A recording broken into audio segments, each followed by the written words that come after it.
Also, I'm trying a new lighting setup, so let me know if this video looks a little bit better. So yeah, what's going on? It's your boy Thecore. If you don't know how to say it, you know how to spell it, and I'm your daily ghostwriter.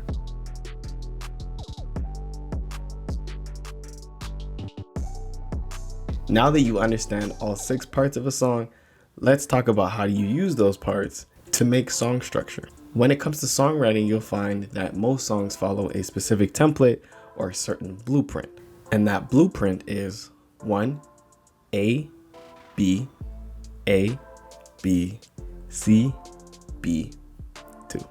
Sound like a cheat code. Now, if you have no idea what that means, don't worry, I'm gonna explain it to you. But before I do, let me get this out of the way. If you are enjoying this content, make sure you leave a like and consider subscribing. We do content like this every single week, and I have tons of content coming your way.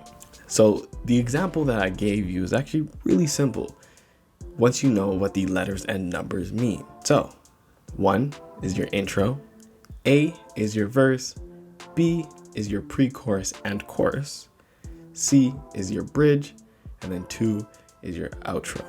So with this knowledge, the above template simply means intro, verse, chorus, bridge, chorus, outro. You might also find songs that switch the chorus and verse sections, which will make the template something like this: 1 B A, B A, B C B 2. And this will be really interesting. I challenge you to go out, listen to your favorite song, and see what structure it's using, and comment it below. I want to see how many are similar. Although the templates that we talked about are most common, that does not mean that they are the only. If you want your song to be a tad bit shorter or maybe mesh together a little bit better, you may want to take that second to last chorus out, leaving you with a 1 A, B, A, C, B, 2, which is both much easier to say and a lot easier to read. Another common template is 1 A, B, C, B, 2. So you remember how in the previous video I said your verses can be as long as you want them to?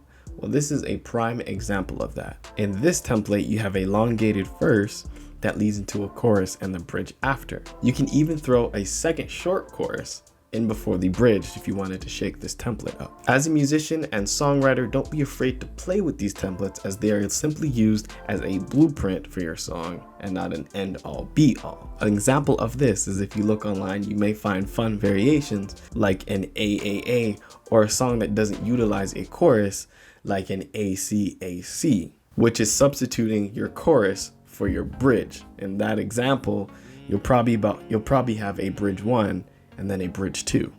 Always remember that these 6 parts are yours to use at your discretion at wherever it is you choose to place them. If you have any questions on anything I talked about in this video, make sure you leave it in the comment section, as I will be answering all the comments that you leave, and if it's good enough, I might just make a video on it. As always, it's your boy Thecore. If you don't know how to say it, you know how to spell it, and I'm your daily ghostwriter.